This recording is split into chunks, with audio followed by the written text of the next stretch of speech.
And Ramai Prabhu was our very good, humorous, devotional, sincere association, and humble, sincere, devotional association. And he knew that his health was down. I mean, you know when your health is down, but he knew that, things were not going the best way for his devotional health.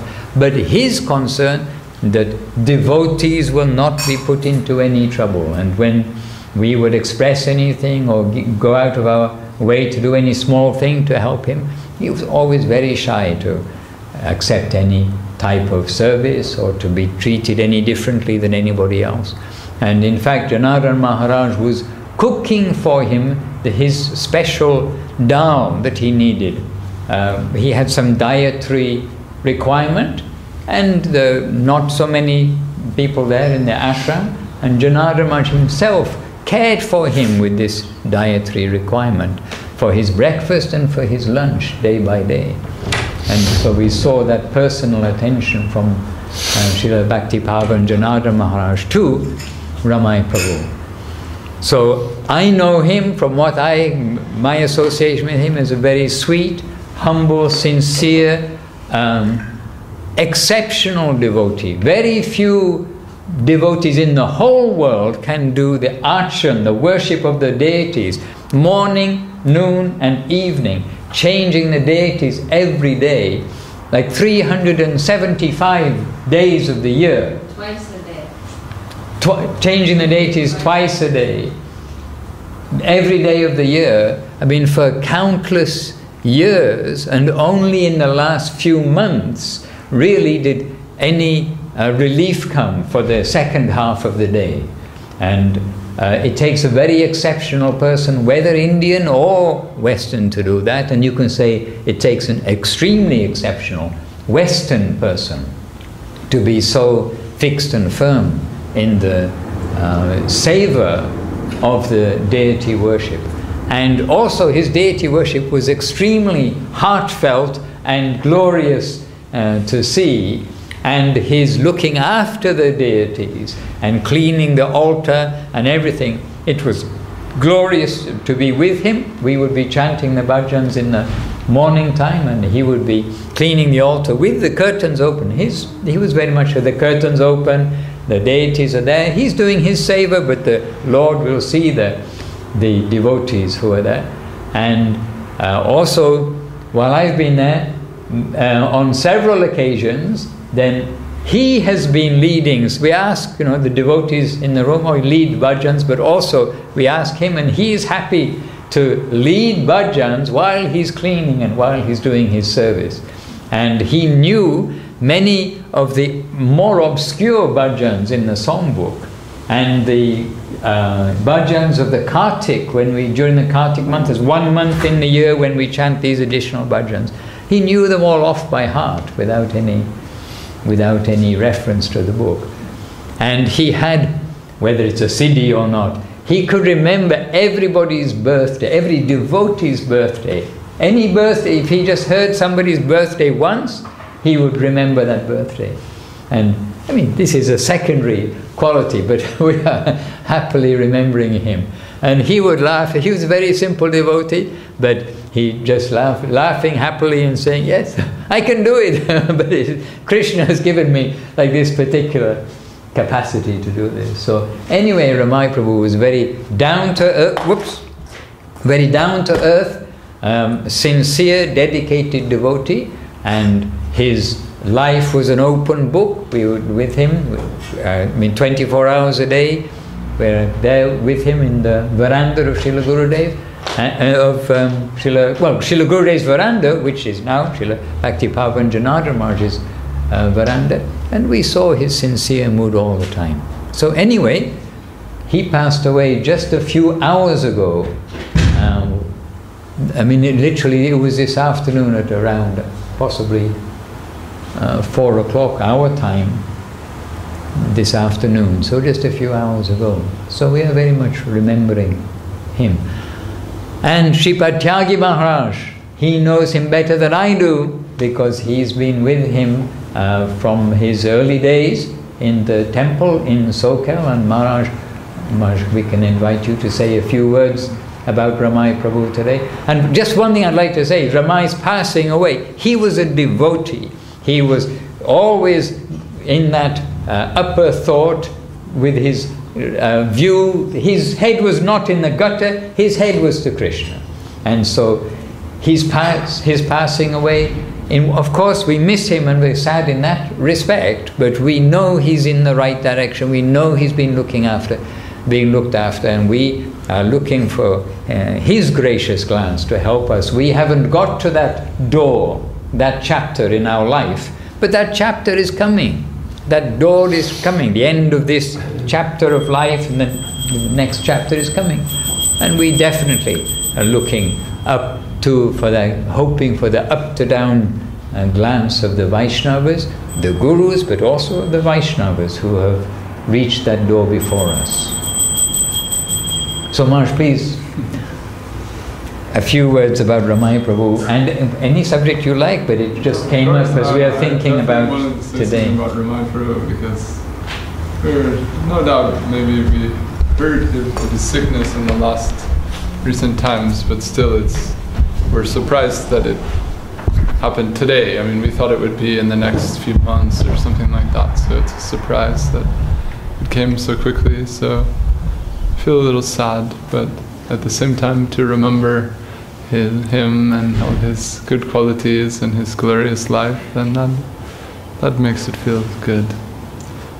But I mean, for myself, I from the time that I met the devotees and started to visit the temple, then I first met the community in Sokel in California, where he has lived for the last 25 years and has been the pujari and the rock, or the center holding piece of the community and the temple and the worship there for that whole time. And really, I just, over the years, so many very fond memories and very sweet moments. I mean, some of the most intense laughter that I've experienced has been in his, where your body is like struggling to sustain the intensity of the laughter. Really, we've had some very funny times and very happy times together. And, also gone through other, seen sad things happen and things. And so I very much always appreciated his friendship and his affection and his encouragement, and especially when I was very new, his example was so helpful for me, extremely helpful, to see someone like as dedicated as he was and also as indifferent to so many things as he was. That was really, really helpful for me, and I still hold that with me.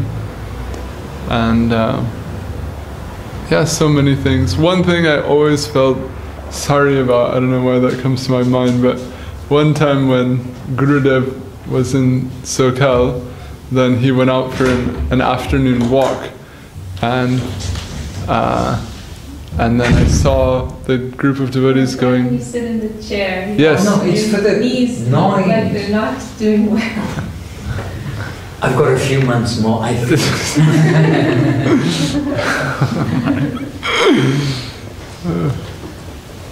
I can have something a little higher for the...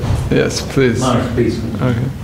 Well, anyway, Gurudev was out for a tour around the ashram on his scooter, and the devotees were all with him, and I was inside and I saw the group going, so I ran. I was so excited, I wanted to go on the walk. So then we went on the walk, and we went all around the ashram and up around the thing and down the other side, and then we came back past the temple. And then it was maybe 4:30 in the afternoon by that time, and then at that time often Gurudev would come along the back path. There's like a walkway that goes sort of outside the temple, but you can look through the window, through the prasadam hall, through the sliding glass doors into the temple, and he would come up just to that point on the sidewalk outside and look in the temple and give his pranam to the deities. A lot of times on his lap around he would do that. So we were kind of expecting that, and then he came up and then he stopped and he looked to give pranam, and the curtain was closed and the deities weren't open. And then he sort of looked around like, what's why isn't the curtain open or something like that? And then I think Sanatani was there, and she just went, oh, I don't know, where is Ramai? What is he doing? Where is Ramai? And then no, we don't know. And Gurudev just kind of made some gesture like, okay, and then started to, and then about 2 seconds later, I realized that I was supposed to do the puja that afternoon. And I was supposed to have opened the deities, but I completely forgot because I just went on the walk with Gurudev and forgot everything. I utterly forgot. And then at that moment, I had this moment of like, do I tell the group what happened, or do I just go run and do the seva, And I just ran and went and offered the bhog and opened the altar and everything. But I always felt bad, like Ramai got in everyone's mind it was like, what was Ramai doing? But it was my fault. So please pardon Ramai for that. This is my deceitfulness. I always felt bad about that. Because he was actually very protective of the deities, and also selective about who he would allow to help with the seva, and he took much care about that. And when he invited me and allowed me to assist with him, you really felt this personal bond with him and this real trust from him it was special, that feeling, and he didn't share that with everyone, and it was something, so it was it was just a very special feeling when you see how much attachment and dedication he had to the puja, and then when he would then show you and involve you in that, it was very personal and meaningful. It felt like I don't know. I just remember that day when he invited me to help. It was such an endearing feeling. Because really his service is unparalleled, in the history of our mission, East and West, or outside of even our mission. But he's been a full-time pujari since 1972. 45 years. 20 years ago he calculated he'd offered over 100,000 aratis in his life. If he were a Hall of Famer, how many touchdowns and how many home runs. It's he's got the stats to the max, lifetime Hall of Fame record of puja, for sure. And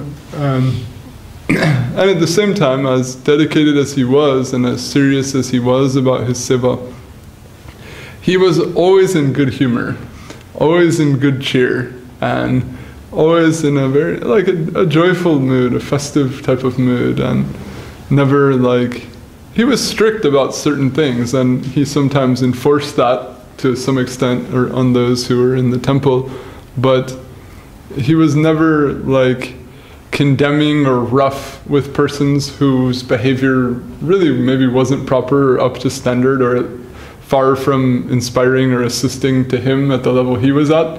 But he was never condescending to them or rough to them or harsh to them or whatever. He was he could just shine on so many things. And I just remembered over time living together with him, and then we would talk about sometimes what happened in the Chaitanya Charitamrita reading, or discuss different things about puja or siddhanta or whatever, and then certain,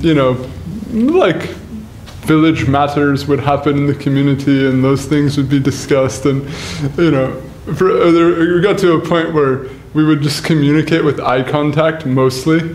Something would be going on, and then we'd look at each other, and it was just a look, and it was that's all that needs to be said about what is this, what is the significance of it, and how to react.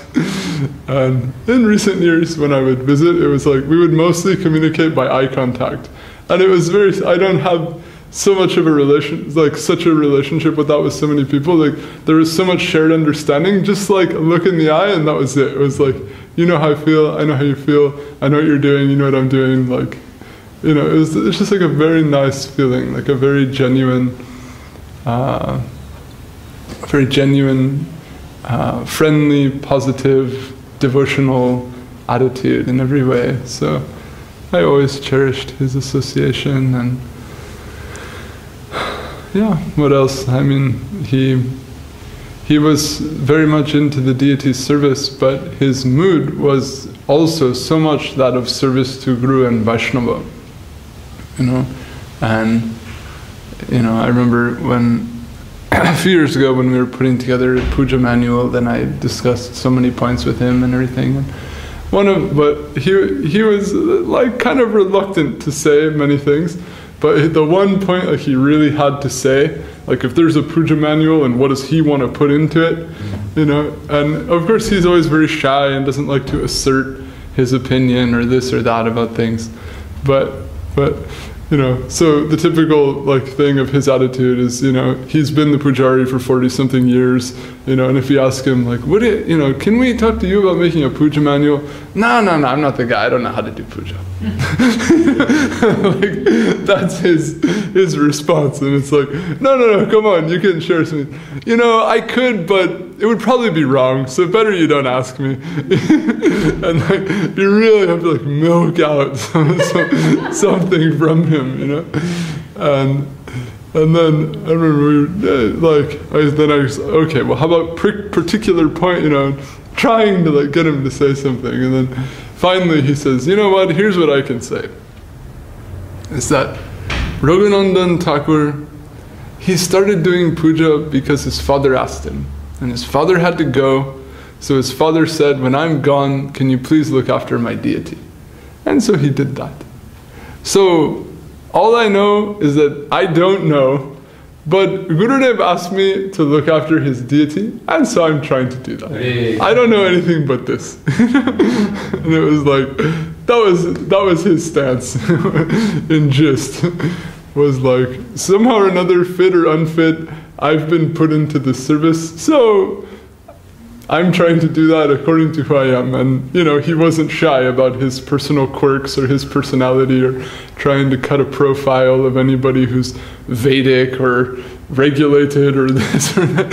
He was anything but that. But he was very, you know, clear in that sense, you know, that this was his service to Gurudev and Guru Maharaj and Prabhupada, and that this was his service to all the Vaishnavas. And really, you see that in a temple, having someone like that is so incredibly valuable for the whole Vaishnava community. Although you might not see him personally doing something for so many of the other devotees, the fact that he's maintaining that responsibility so reliably makes everything else so much easier and so much more possible, that it's a fantastic contribution to the service of all the devotees. And so, you know, how much Vaishnav Seva was possible because he was so reliably taking care of the deity Seva, that is like to the max, you know. So really he served the Vaishnavas, he served, you know, our Guru Varga, and he served his beloved Shishi Guru Gauranga Gandharvika Giridhari so nicely for so long. And it is such a great example, and especially for all the brahmacharis and sannyasis out there, then, you know, he made it, you know, like lifelong seva to the last day, you know, in the temple, fully engaged, you know. So for so many people who think so many things are necessary, here's proof that they're not. Here's proof that you can just live in the temple and not worry about anything, just worry about your seva, and the Vaishnavas will look after you, and it doesn't actually matter. And it's true. And the Vaishnavas, you know, his service, he had the affection of the whole community so strongly. If there was ever like, Ramai needs something, it was like, people are like pouring in from left and right. What does Ramai need, you know? There was no consideration of being like, oh, you know, if I'm in the temple, who will look after me? And what if I don't have money? Or what if I don't have this? It was like so far from that. It was like he didn't care about himself at all. All he cared about was the seva, and out of affection, everyone cared about him, and it worked perfectly, so beautifully. So just the idea of what Bhaktisiddhanta Saraswati Thakur had for a Vaishnava ashram or a Vaishnava mat of people giving their life to the service, and that itself will just take care of everything. It's like, here you go, here is your example. And you know, he was not interested in politics, he was not interested in management, he was not interested in control of this or that, or talk about this or that. He didn't care about nothing.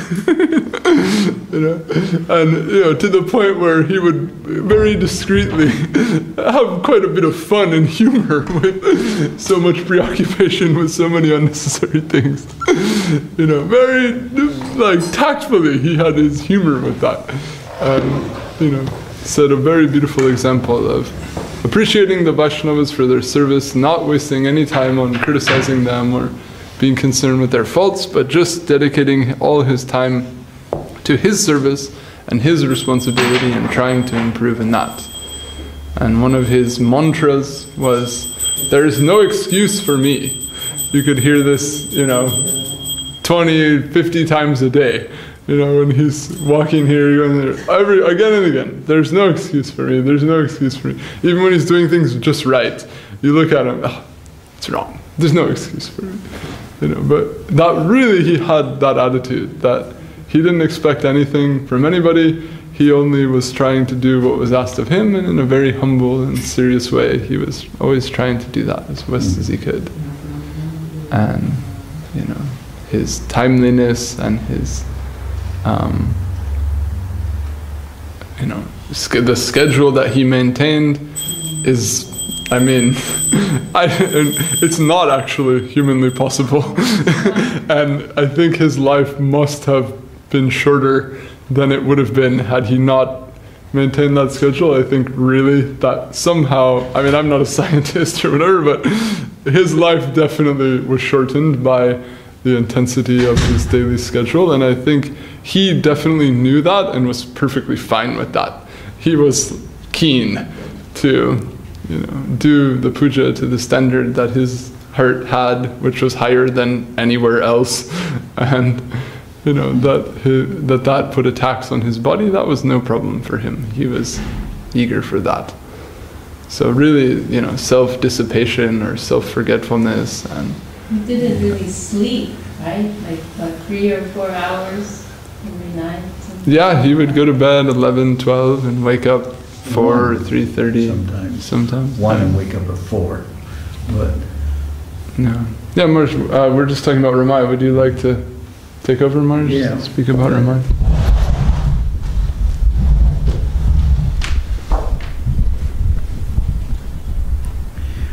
yeah.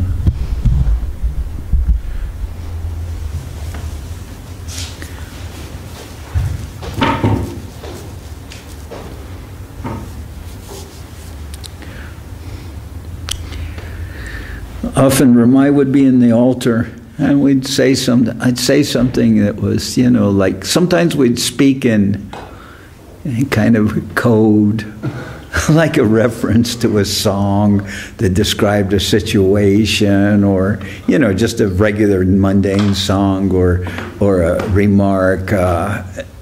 He had different sides to him, like. One time he was wearing, he'd always have these shirts about bicycling, because he'd spend so much of his, when he wasn't on the altar, he'd be on his bicycle, and he'd ride, you know, thousands of miles every year, just going out bicycling every day. And he had shirts that were all humorous, that, you know, like about bicycling, like I forget what it was, slower than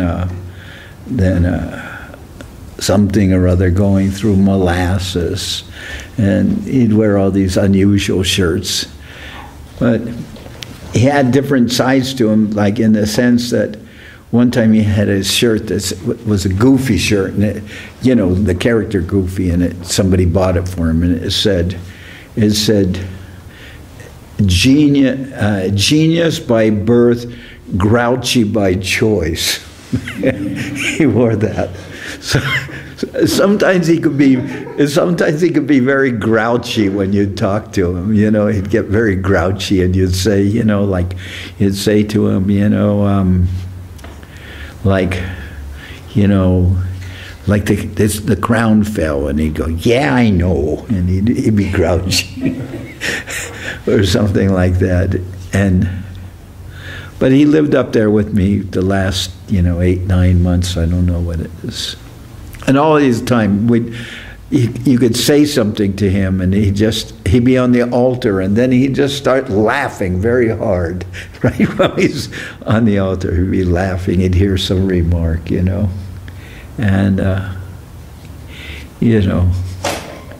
something, we'd make a remark about somebody or something, and if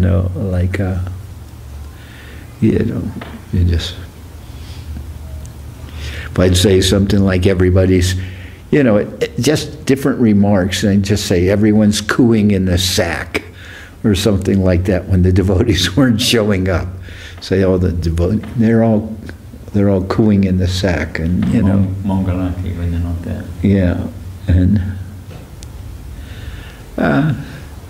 but I mean, he was really, everyone was friends with him. He was very easy to get along with, unless you worked in the kitchen sometimes. Then he was a little hard to get along with sometimes, but just momentarily, But everybody who came to the ashram, they all had love for him. There's nobody who didn't have some feeling for him. Anyway, so,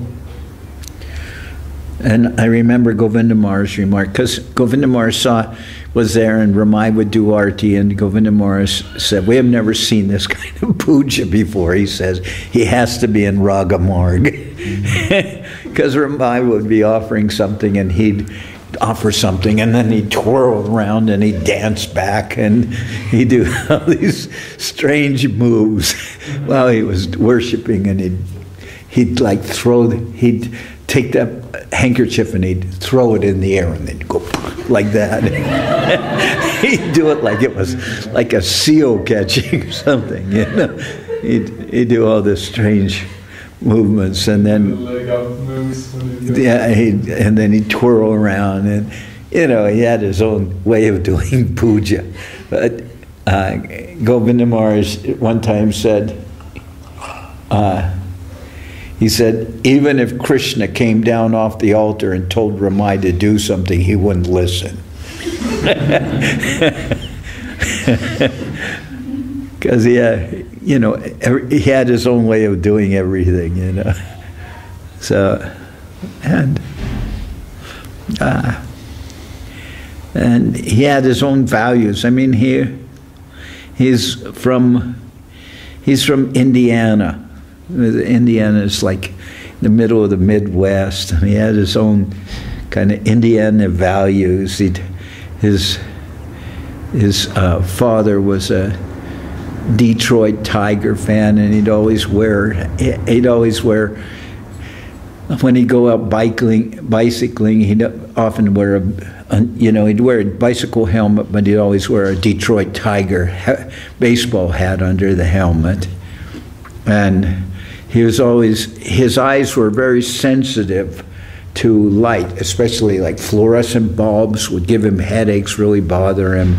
Bright lights would bother him, so he'd always be wearing sunglasses. And he had about, maybe 40, 50 pairs of sunglasses. And he'd wear, like he'd always make the deity chart, that they'd he'd have the calendar, and he'd always write down that they'd wear a certain outfit on a particular day. He'd write that down. Every outfit had a special name. Yeah, every outfit had a special name, that something, like something that, like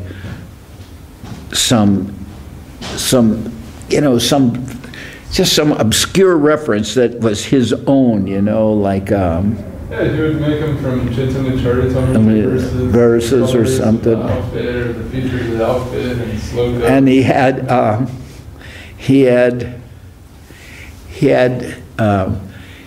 had his blog, and every day, he discontinued his blog and shifted it to Facebook, where he'd show, but always he'd have the deities' clothes. Almost every day he'd post a picture of what the deities were wearing that day. And as they all had names for the, you know, names for the outfit, like that. Some, you know, he was walking through something and some butterfly said this, and then it would have that name for the you know, some different way, or poem or something. He had originally had his blog called Peddling Pujari of the Pacific. And he'd always, you can still see that blog, but it hasn't been kept up because it was shifted to Facebook. But he'd have all these pictures. Each day he'd have a picture of what the deities were wearing, you know. And he'd have that. And he also had his own chart, which each day he would wear a particular pair of sunglasses. And he had a pair of sunglasses in the morning and a pair of sunglasses in the afternoon. You know. A whole stand with it, a revolving stand with all the sunglasses. I didn't know that. Yeah. And, you know, then also we had some code for that. There was also expensive, you know, it was from a song, referred to rhinestone shades or cheap sunglasses.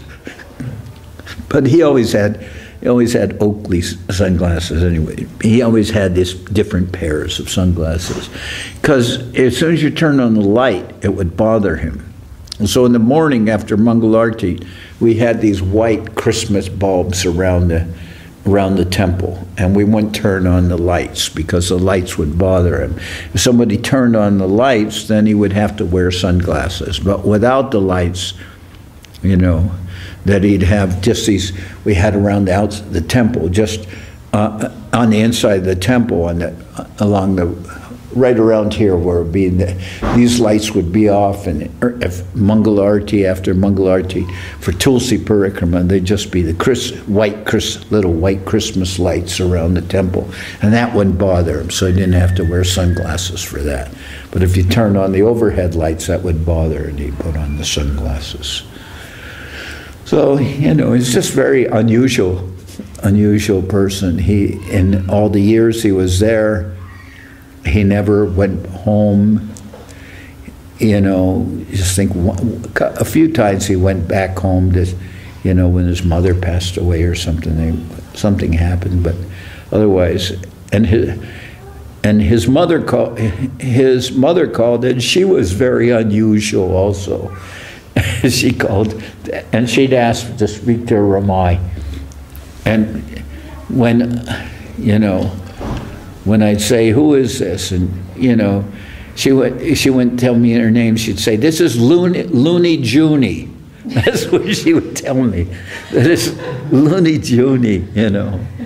And she'd say some joke to me or something like that. And then he would not be there, and I'd say, who's calling? She'd say, Looney Junie. And then I said, you know, then I'd see Ramai. I said, you know, I didn't understand who someone called.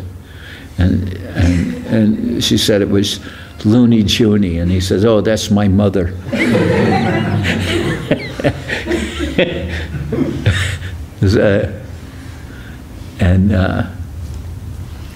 You know, then he had, you know, he had some operation from diabetes, so then I'd make breakfast for him. You know, just breakfast meant just some cereal, a box of cereal and some milk and some, but he wouldn't take sugar, so he'd take, you know, something like some stevia sweetener, or in his cereal I'd put this stuff that I use, Xyla. I would call it xylophone, but it's Xyla. And I'd sprinkle that on his milk, on his cereal, and give him some milk, and then he'd make a cup of tea for him. But his cup was, it had a bicycle on the front, but it was like 16 ounces of tea. I used to say it was like he would drink a swimming pool of tea. You know, it was a big round cup, not so high, but this big around, and I put in, you know, like that for him, and I'd make that tea in the morning, and he'd always ask for, so I'd give him the sila, and and the other thing, that stevia thing, and he'd always take several packages of that, which you know, to me it was unbearably sweet, but he says, I like it very sweet. So it always would have to be very sweet, even if it was stevia, you know, it'd have it very sweet. Anyway, and you know,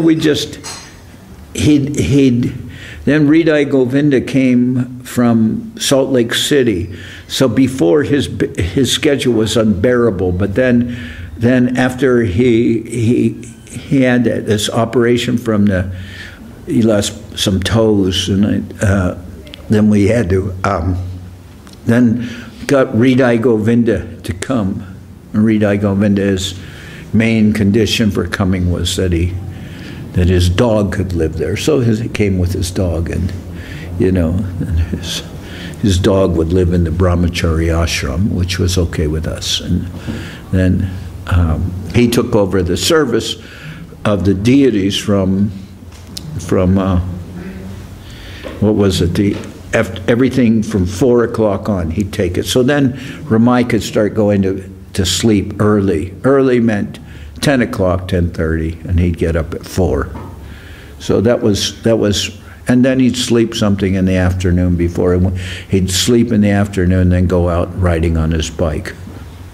And as I said, and then his blog, which he'd show pictures of the deities, he referred to everybody who was involved in his blog by some code name.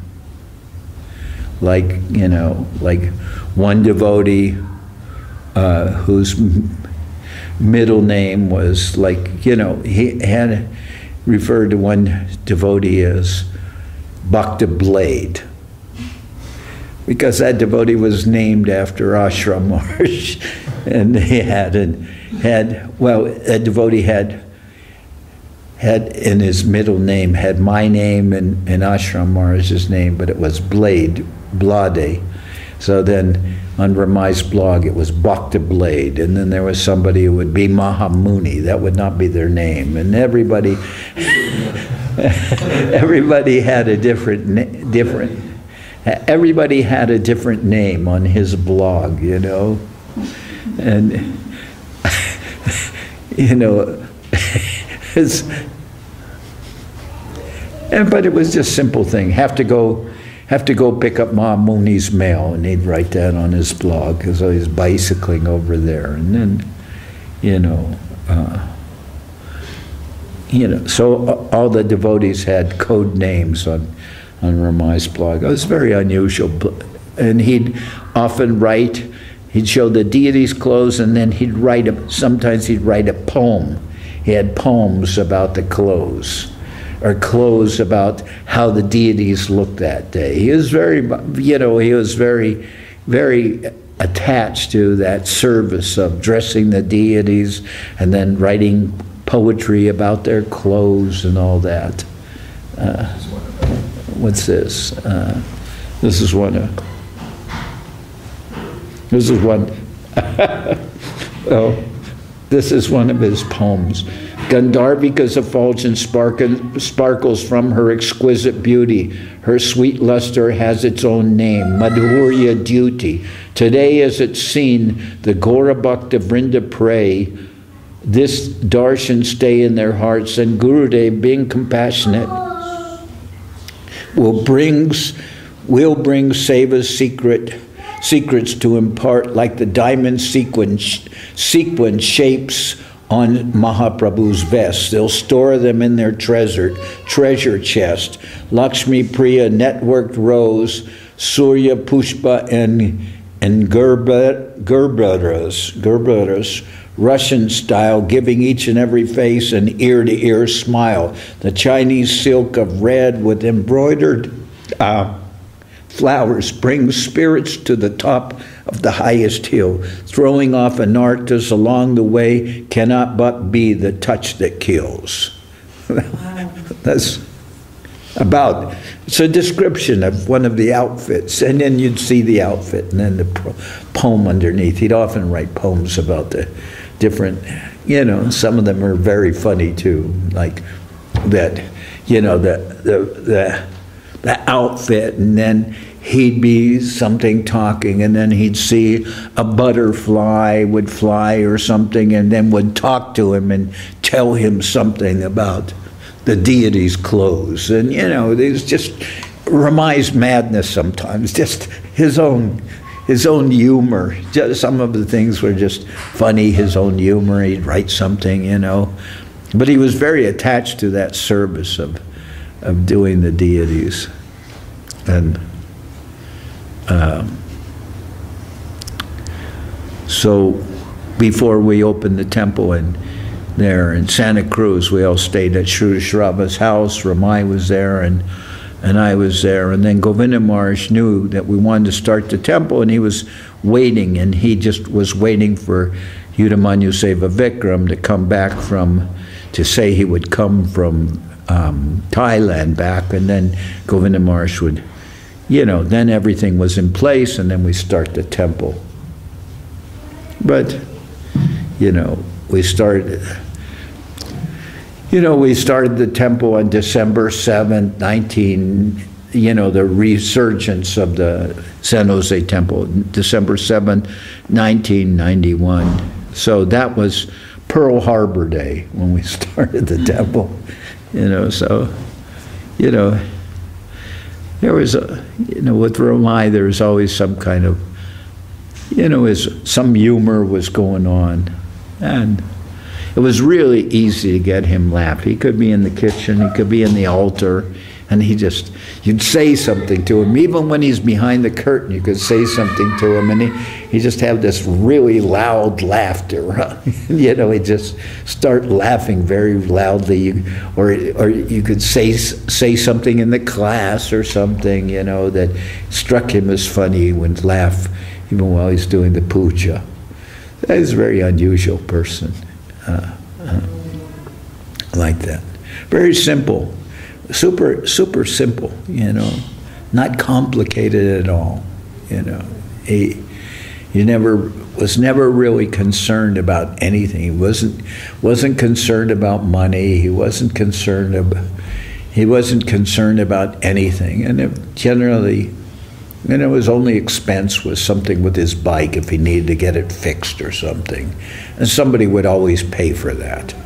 There was never a shortage of people who were willing to pay if he needed something for his bike, or, you know, it wasn't usually that much, but somebody would always pay for it, you know. And like that. It was very dear to every single person. Nobody had dislike for him. New people, they all worshipped him. Anybody who would come in the temple really was like, he was like their favorite, you know. He would come there. Everybody, nobody had anything no bone to pick, so to speak, with Ramai. Nobody had anything against him ever that I know of. He was just that kind of person that was always liked by everybody, you know. And sometimes he would get annoyed with people in the kitchen or something like that, you know, yeah. And then, or sometimes, you know, we make a joke about the management or something like that. And he had, you know, one person was there who was kind of annoying. Then Ramai, that person, you know, like, Ramai wouldn't open the altar wouldn't open the curtains when that person was there. He wouldn't open the curtains when that person that was there. And somebody said, you know, said to, I think Sandeep or someone said, well, we should let that person back into the temple. And Ramai didn't want that person in the temple because it was caused some trouble. And then, so, you know, they said, we should let that person back in the temple, like I think Sandeep and some other person said. And Ramai said, well, why don't you invite him to live at your house? Invite him to live at your house, then you see how it is. You know, and certain people that, some people would get on his nerves, you know, and then they say, very like that. I mean, but just very wonderful person, you know. He was like probably the person in the temple I could feel the closest to.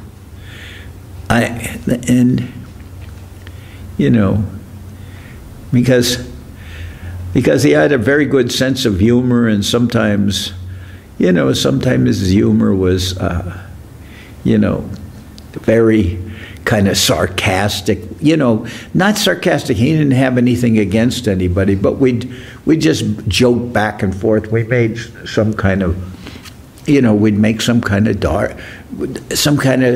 we'd have strange jokes about, you know, anything like politics or America or this or that. We'd have some jokes about it, you know, and we'd talk about, you know, people, what a moron this person was, or what other names. He was very good friends with Shrudashrama, and was very close to him, and yeah, Sanatani, her family, they all had great love for him. So anyway, I can't say, you know, I just found out about a week ago he had terminal cancer. I didn't know that. You know, he was complaining to me about 3 or 4 weeks ago that he had, and he didn't know what he had. He thought he had strong pain in his stomach. So I thought maybe, so I didn't know what to do. I kept on saying, well, we should make an appointment with you to go see a gastroenterologist, because, you know, I didn't know what he had, and I thought he had some stomach thing. So I thought he should get an endoscopy where they examine your stomach. That's what I thought he needed. So it didn't really occur to me that, you know, he should go in. So finally, the pain got very strong. This was just the last few weeks. The pain got very strong, and then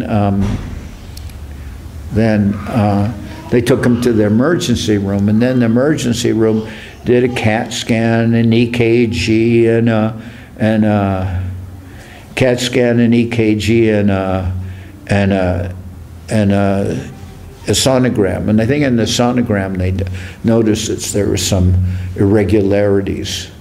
And then they said, you know, but I read about that kind of cancer that it had, and it said that it wouldn't show itself till it was very developed. And then it would show itself because the cancer would be pushing on other organs. So he didn't know he had anything.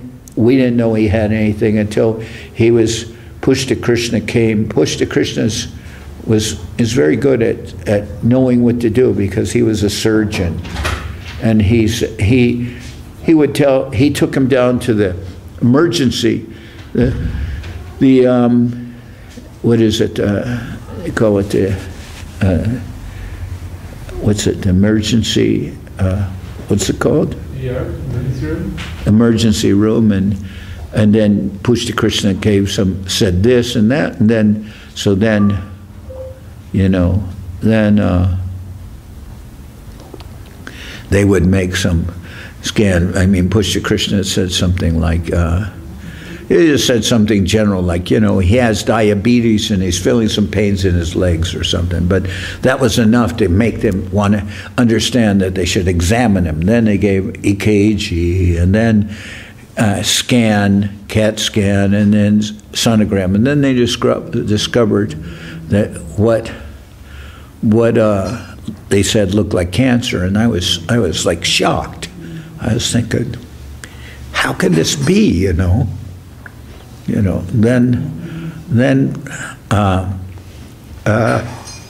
he was supposed to come here to London with me. I'd bought him a ticket, but then he couldn't go. And, when he couldn't come, he was crying. But he wasn't crying because he couldn't go. He was crying because he cost me money, for the ticket. He was crying that it cost me money, and he said, I'm such a bad person.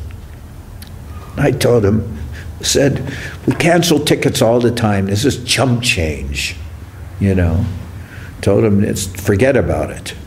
And then I was thinking of not coming. But that would have been very complicated. And Peter Bar had tickets and I had tickets. And then he was crying that I wasn't going to go and we'd lose 2 tickets. So I said, okay, I'm going. And then I got on the plane, came, but I told him if there's some emergency, I'll come back.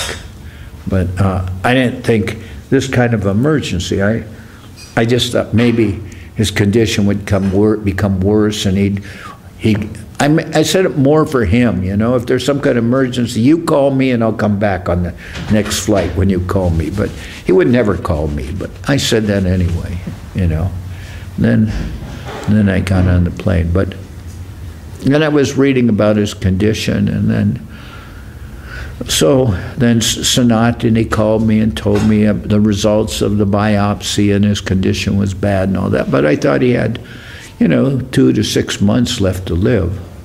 And then I just was reading about that yesterday. I thought he had, 2 to 6 months, and then Vaishnav Maharaj, they said he only had 6 months to live, and he lasted 2 years. So I didn't know how long Ramai would live, but I was thinking at least 2 to 6 months. And then all of a sudden the next day, we get a phone call, said he's passed away. But I don't really feel so bad about it because,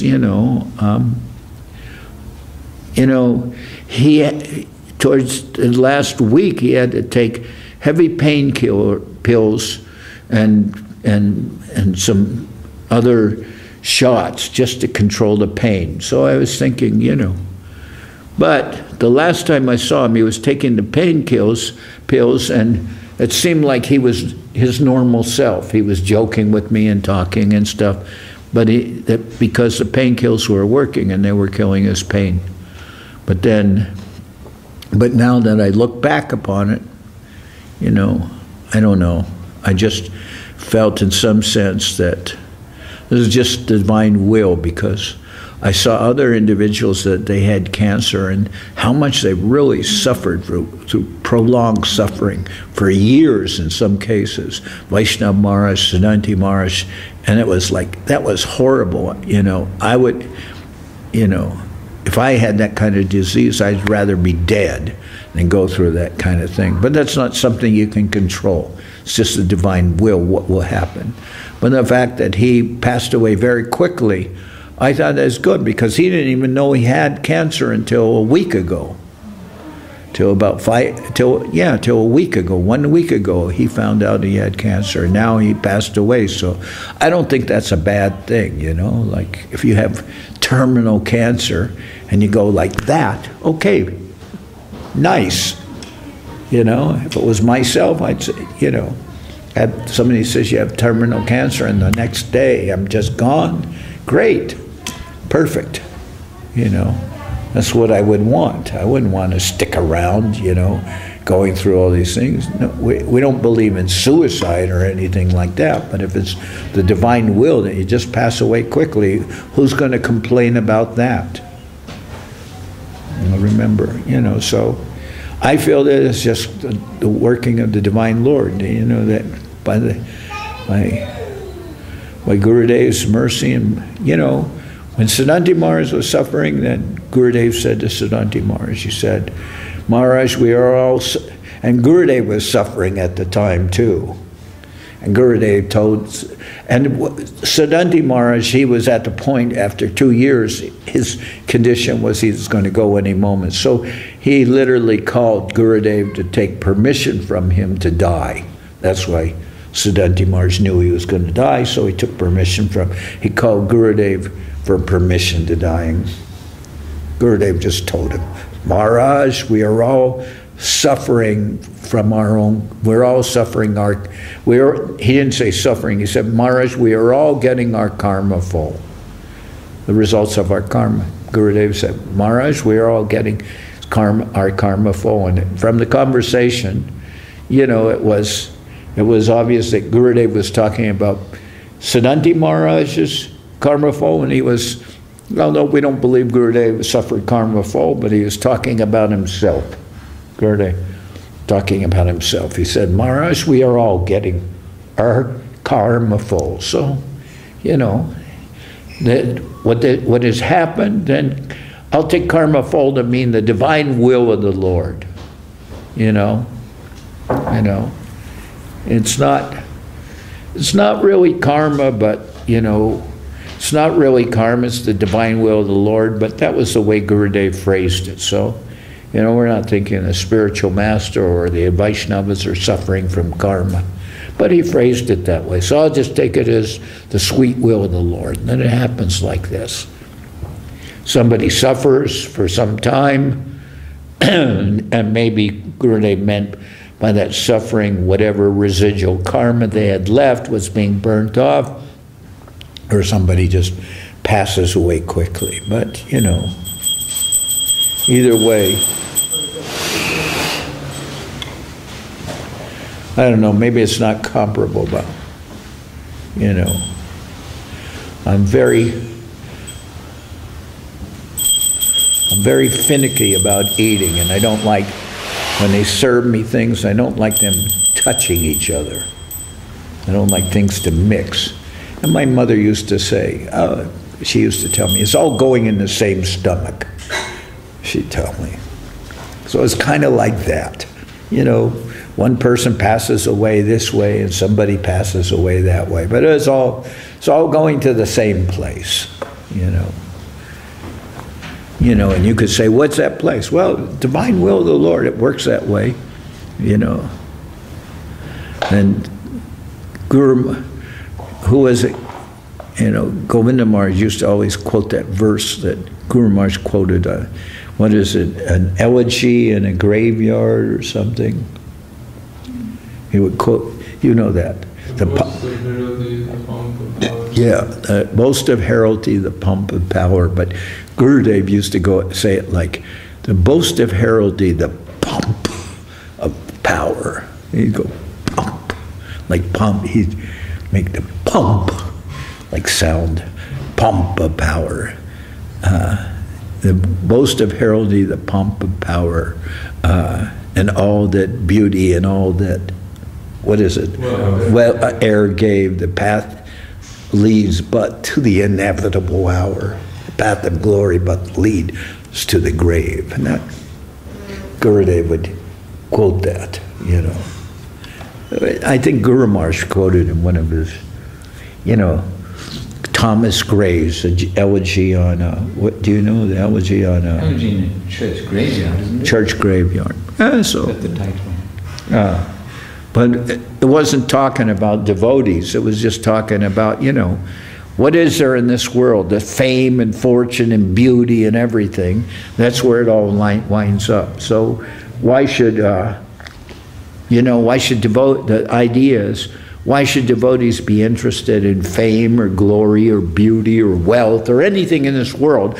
What is it? What is it? It just leads to that place, to death. So devotees, that's of no interest to devotees, and really was no interest to Ramai. His whole world was around the worship of the deities, and when he wasn't worshiping the deities, riding on his bicycle. that was his whole world, you know. And he was, you know, very much all the time just meditating on the service of the deities. And he would come home, he would come back, he would come back in the morning after he did his initial, you know, every morning he would be on the altar and would be singing the songs, and he'd sing the songs from the altar, and then he'd have this big dust thing, and he'd stand on this step ladder, and he'd dust on top of the altar, and then he'd dust underneath the altar, and then he had this special duster for going under the floor on top of the singasana. He was dusting there. He would do that pretty much every morning, you know, just dusting, and then he'd start, you know, with the Govardhan Shilas, he'd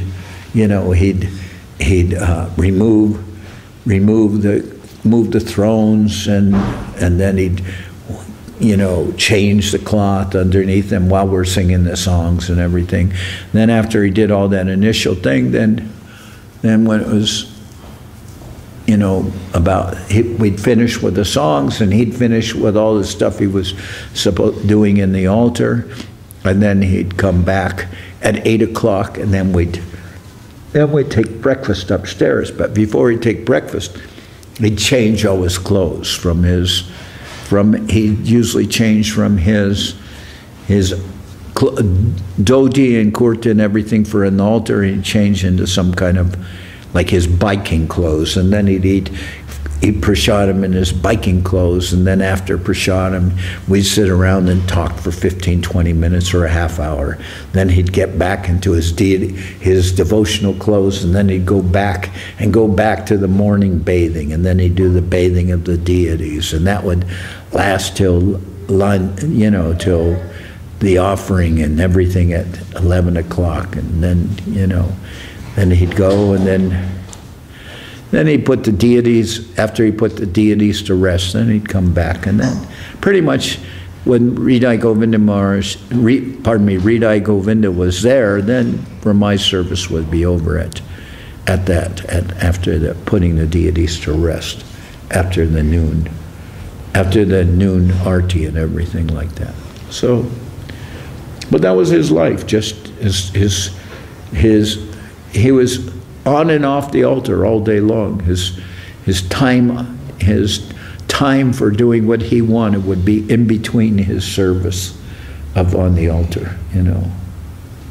And then, even though Hridaya Govinda was on the altar, Ramai would go back in the evening and be in the kitchen, and then he'd be dressed in his devotional clothes again, and he'd be cooking the sweets, deities' sweets. He would cook the deities' sweets and prepare that burfi and sandesh. He'd prepare that, and sweet rice. He'd cook that every night. A few nights he didn't have to cook. Shruti would come and cook something, but usually he'd be cooking, and like that. All of which he never cooked himself. What? He cooked that stuff for 25 years, but he never would eat it. No, he wouldn't eat the sweets, but I can say that he didn't eat it himself, but his sandesh, in my opinion, was the best sandesh I've had anywhere, in any temple or in India. It was the best sandesh. He made that himself. It was the best sandesh. I don't eat burfi, but, you know, sandesh, I would eat that almost, you know, every day. It was the best sandesh anywhere. And I would kind of cook for him, and I'd, you know, like here and other places, the devotees don't like chili, but myself and Ramai, I would use a lot of chili. I would, you know, I'd usually take a whole jalapeno, and I'd grate it down in a grater, and make 1 cup of dal with 7 cups of water and 1 big chili in it, and then red chili and garam masala. It was really generally pretty hot. And Ramai would say, oh, I like it like that. We'd eat it. Because generally the prasadam for the devotees, kind of like here, it's not, they don't make it very hot, but we'd cook with lots of, cook with lots of chili. I'd make that, and I'd serve him breakfast, and I'd make dal for lunch for him. And the reason I did that because I saw that Ramai, he spent all his time serving the deities, but he was completely negligent in taking care of himself. He really, you know, like if I didn't make something for him, and he didn't like the prasadam that day, he just wouldn't eat. Or he'd eat something like some steamed vegetables and something. But often if some devotee made dal and he didn't like the dal, he wouldn't eat the dal. And then he wouldn't eat, some days he'd eat hardly anything, you know. So then I would cook for him, or I'd just serve him cereal out of a box with milk, because he liked that. But it was because he was diagnosed with diabetes, and I thought, and I was thinking he should be eating small meals all during the day. So, you know, I didn't serve him all during the day, but for morning and then lunch I'd have something, and then he'd take some breakfast at the temple. But you know, I felt like he would serve the deities, and he was serving the deities for all of us. And he never would serve himself. And, you know, if somebody, you know, he'd be really pretty negligent about taking care of himself. You know, the only thing he was very attentive to, he would always shave his head. About every other day he would shave his head. He'd always have a very shiny head with a sika.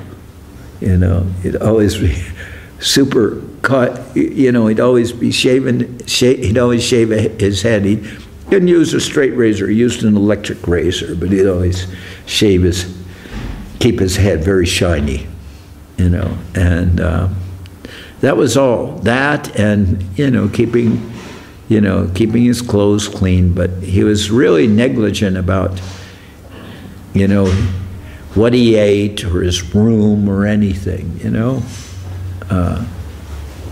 Just if you know, if somebody wasn't looking out for him, he wouldn't take care of himself. That's what I saw. So, you know, anyway, this is his nature. Really a Vaishnava nature, very much of a Vaishnava nature, but unusual Vaishnava, kind of like, you know. And he came in the beginning to, you know, Srila Sridhar Maharaj and Srila Govinda Maharaj. He was there in Bhakti Sudhir Goswami Maharaj's temple in San Jose back in like 1980 something, 81 or 82. Ramai was there. And then he got sent to London, and he was here in London for maybe a year or something like that. I don't know how long he was here. Does anyone know? I'm sure Devashish knows, and some of the devotees, they know who were here in London at the time. Ramai was here in London for a while. Maharaj, please sit in a chair. You're obviously very uncomfortable. Yeah, sit in a chair. No, these two. Asking to sit in the chair. I'll do it later. These two, they won't. They're like that. They won't sit in a chair. I don't know why. You know, they're thinking that they don't deserve to sit in a chair. It's really ridiculous. You know, it's like anybody can sit in a chair. You know, anybody with a bad back, anybody but, you know, with pain sitting cross-legged, they sit in a chair. So you could sit in a chair. Why not? Thank you, Maharaj. That's kind of you. Yeah, thank you.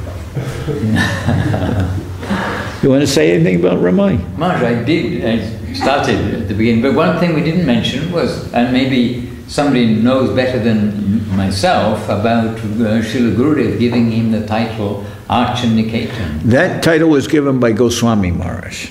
Ah, okay. As far as I know, it was given by Goswami Maharaj. You know, Yudamanyu Seva Vikram, that title was given by Guru Maharaj, and then I think Goswami Maharaj asked Guru Maharaj if he could be given a title like, you know, and I think Goswami Maharaj was the one who penned the title, but Guru Maharaj would accept. But as far as I know, the title came from Goswami Maharaj. I could be wrong, but that's the way I've always heard it. Okay.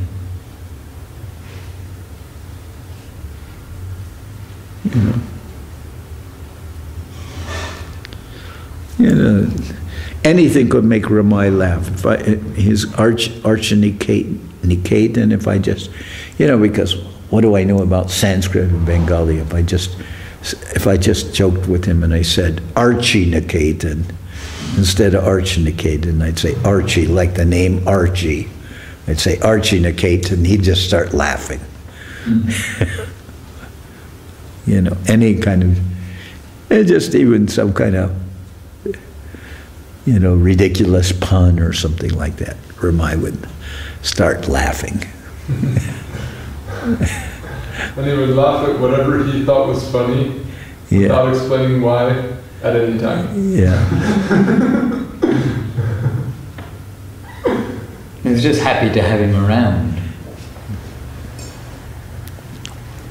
Yeah, sometimes somebody like Kalindi who wouldn't say something right in English, then that would make him laugh. and Ashram Maharaj, you know, and he was, you know, what's the expression? If it's something, you know, is totally out of, you know, not they'd say something wasn't right. They'd say that, you know, that remark is off the wall. You know, that's off the wall. And then Ashram Maharaj would say something like out of the wall, or something like that. He'd make, or Ashram Maharaj used to go collect at Lucky's, but he'd call it Lukey's. Instead of Lucky's, he'd say, I'm going to collect at Lukey's. And, you know, those kind of things Ramai would find funny. Lukey's or out of the wall or something.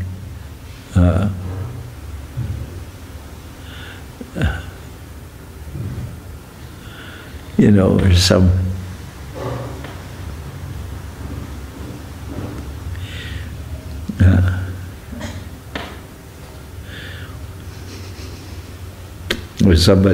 there was some popular song that said, carried on his shoulder a Siamese cat, and that one of the devotees who was, you know, actually from Hungary, he said, swore that the line was, he carried on his shoulder a Swami's hat.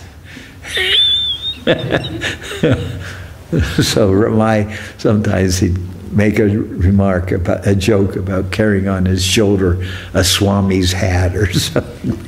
Just any kind of thing. Sometimes we'd just say these kind of strange humor just because, you know, like maybe some situation wasn't very nice that was going on, or something was tense, and then we just make one of these stupid, you know, there'd be some stupid remark, and that would make some, you know, you forget, you know, how annoyed you were about something. It just makes them,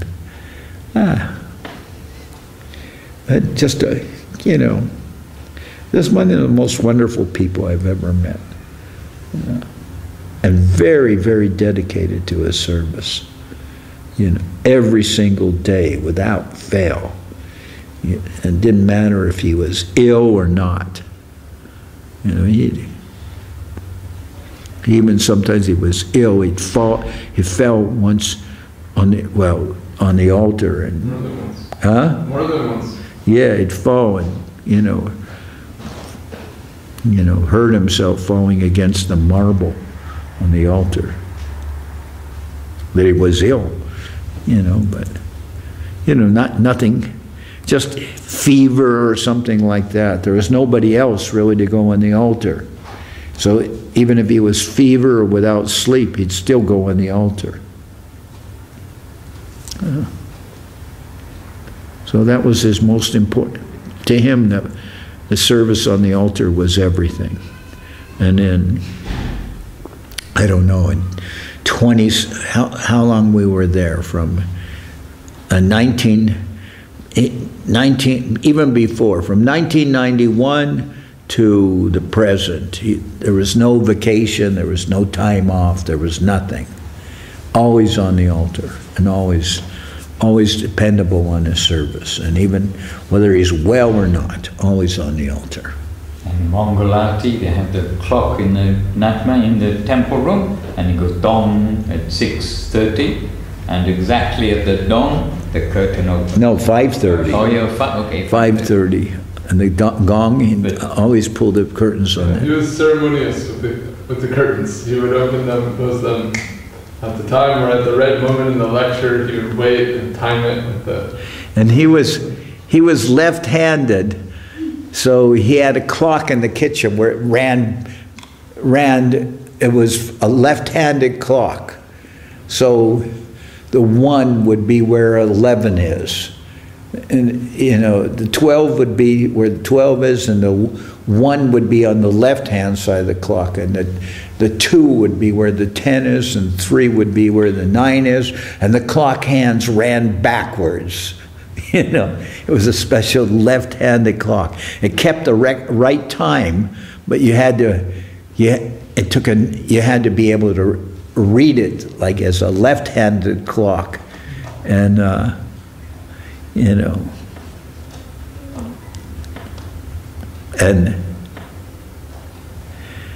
and I don't know, he had jokes about right-handed people, that supposedly that he had jokes about right-handed people, that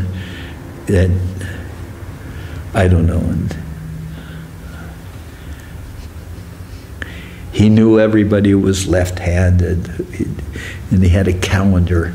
He had a calendar in his room that had each day it had the birthplace or birth time or something. That day, some famous left-handed person who was born. He had that on his, it was one of these little calendars that you tore off the page, and each day it would have some famous left-handed person who was born on that day or something. He also knew every single person's birthday. Every single devotee's birthday, he knew their birthday. And he could tell you that whose birthday it was on that day. And he knew if he could tell you, this day, yeah, this and this and this devotee, it's their birthday. But until somewhat recently, when people saw his passport, he would never tell them which day was his birthday. He kept that a secret. His birthday was actually February 1st, but he wouldn't tell you whether it was February 1st or February 2nd or very odd sense of humor, huh? Just like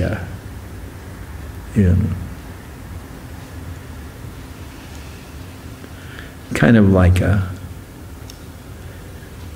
like a Cheshire cat kind of sense of humor, something like that, something.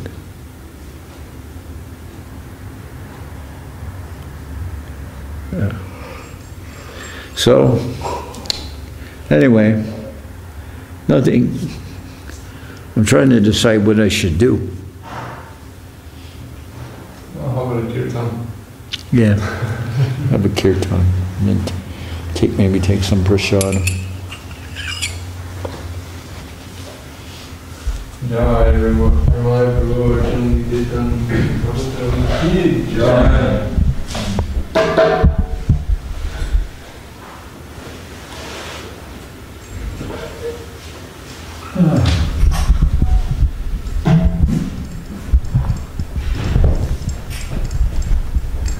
thing is, you know, I just don't know what I should do, because,